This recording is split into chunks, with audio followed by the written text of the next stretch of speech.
Hello, this is Kevin Young, DNP student at Palm Beach Atlantic University. I am doing a presentation on Hashimoto Thyroiditis.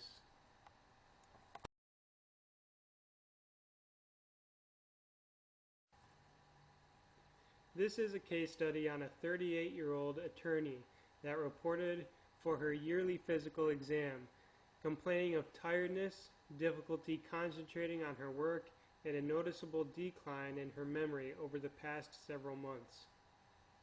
She attributed many of these symptoms to the severe stress generated by her legal caseload.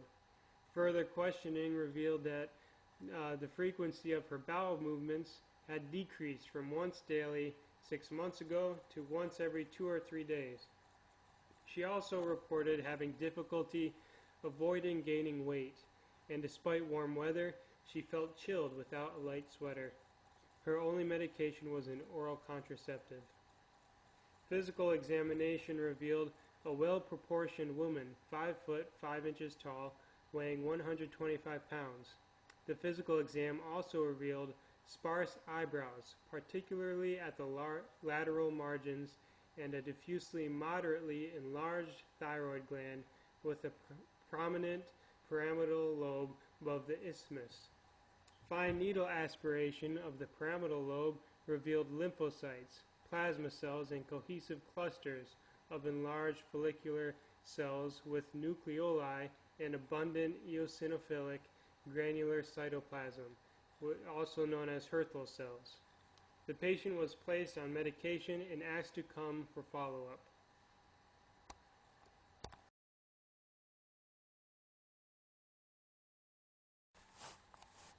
Before diving right in, it's important to grasp the basic function of the thyroid. The thyroid produces hormones T3 and T4, which are released into systemic circulation, or the blood.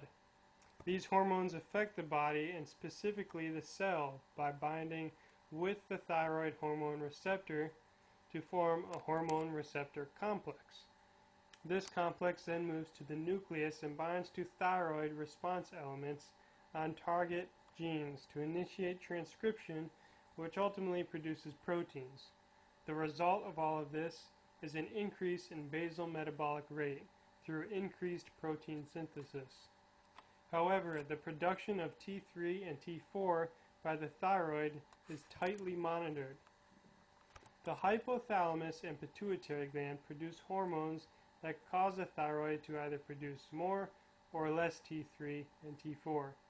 The hypothalamus produces TRH, or thyrotropin-releasing hormone, and the pituitary gland produces TSH, or thyroid-stimulating hormone.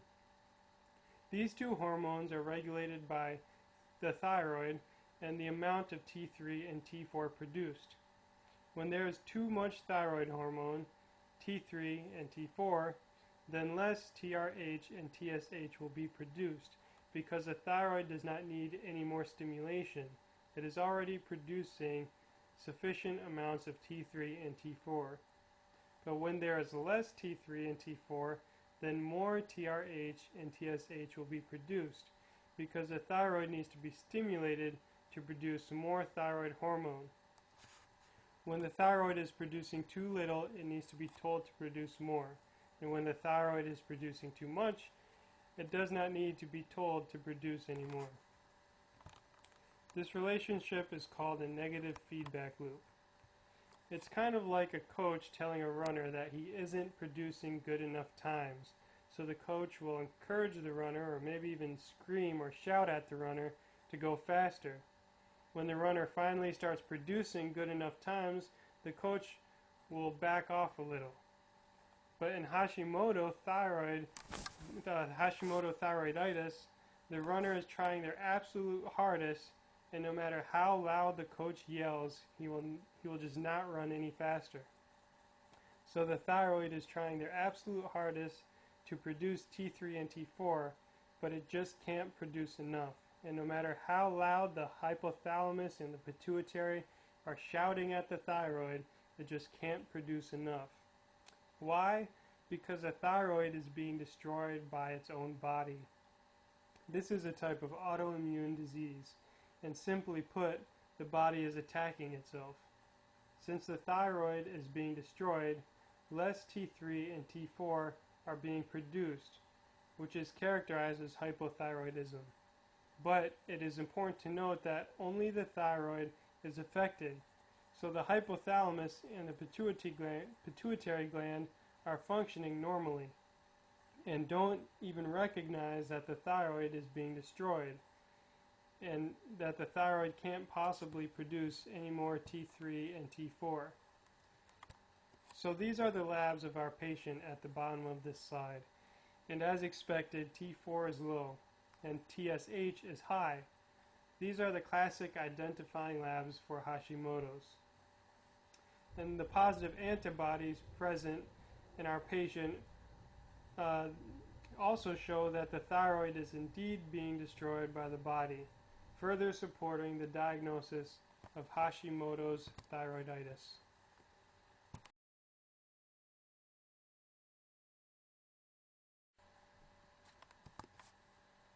The standard treatment of Hashimoto thyroiditis and hypothyroidism is to supplement the lack of thyroid hormone production. So commonly, levothyroxine is given.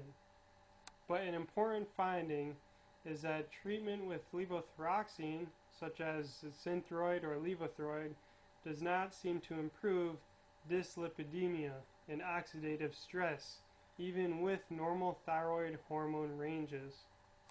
Hypothyroidism causes an increase in total cholesterol and LDL levels, which has been known as a major risk factor for cardiovascular diseases. And logic would tell you that if thyroid hormone levels were in normal range, then subsequently cholesterol and LDL levels would decrease or also be in normal range. However, a recent study from June of 2016 showed that treatment with levothyroxine did not seem to improve dyslipidemia and oxidative stress. This needs to be taken into consideration in the treatment of patients with hypothyroidism, as to treat elevated cholesterol, LDL, and free radicals that could be associated with Hashimoto's and hypothyroidism. Another topic to take into consideration is that the incidence of hypothyroidism is increasing and becoming more common. The question is why?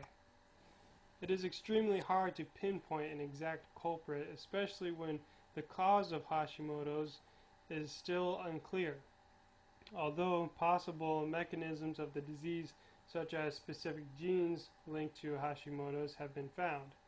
But one of the most recent findings have been an association between low vitamin D and hypothyroidism. Researchers have found that a positive anti-TPO, which is a specific anti-thyroid antibody indicating Hashimoto hypothyroidism, this antibody was significantly more common in those with severe and moderate vitamin D deficiency, as compared to those with a normal vitamin D level. Furthermore, TSH levels were significantly lower in those with severe and moderate vitamin D deficiency than in those with a normal vitamin D level. It is not determined if vitamin D deficiency can be linked as a cause of hypothyroidism, but it is important to take into consideration.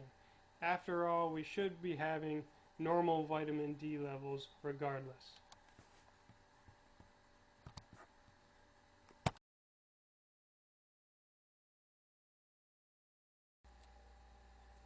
These are the sources citing the pathology of Hashimoto thyroiditis, and I hope you now understand how we came to the diagnosis of Hashimoto's in our patient. Cited here are also the articles showing that hypothyroidism is becoming more common, and the articles describing the increase in cardiovascular disease with hypothyroidism, as well as a link between vitamin D and hypothyroidism. I hope you enjoyed this talk on Hashimoto thyroiditis. Thank you.